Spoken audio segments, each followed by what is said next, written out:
What's up everybody, Dees here. Do you want me to show you how to make these amazing jerk bites? Packed with so much flavor you will stand out at the next party. Let me show you how. What you're gonna need for this recipe is 1 chicken breast, your favorite jerk marinade. If you don't have one, I can link one right at the top so you can make it from scratch.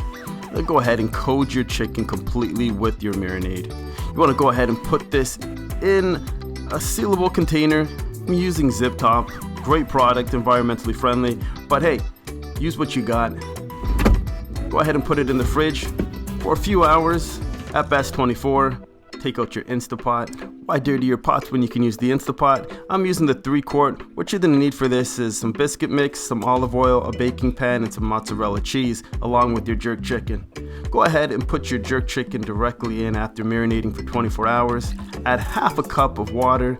Go ahead and seal that. And then at that point, high pressure for 10 minutes, and we're gonna do a quick release. Once it gets to that pressure, we're gonna go ahead and release the steam. We're gonna open it up. We're gonna grab our jerk chicken, put it in a bowl, and start shredding it. All you need is a fork, really, to do it. Just like that. We're gonna take out our biscuit dough. Struggling a little bit with this container, but you got the picture. Anyhow, we're gonna go ahead and cut them into fours. Little small triangle cubes.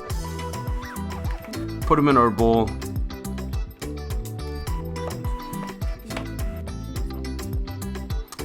Get our shredder out. Shred some mozzarella cheese.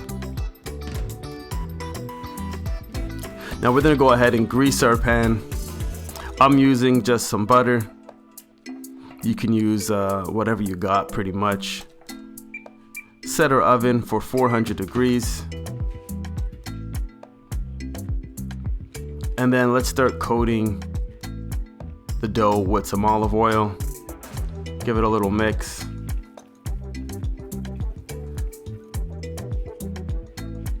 Go ahead and add in our shredded jerk chicken. Now I'm putting in my signature 416 jerk blend. If you guys haven't tried it already, go to my website, check it out, purchase it. You will thank me for it later. Gives it that a little extra kick. Now we're gonna go ahead and put in our dough mix with our jerk chicken into our baking pan. Doesn't have to be perfect, looks something like that. And then we're gonna go ahead and put that into the oven for 8 to 10 minutes or until golden brown. Should look like that when it's all done. Now, you gotta try these. It's absolutely delicious. A party stopper. And the best part is it's quick and easy. Gives you an authentic flavor, and you guys are gonna enjoy it. Thanks for watching.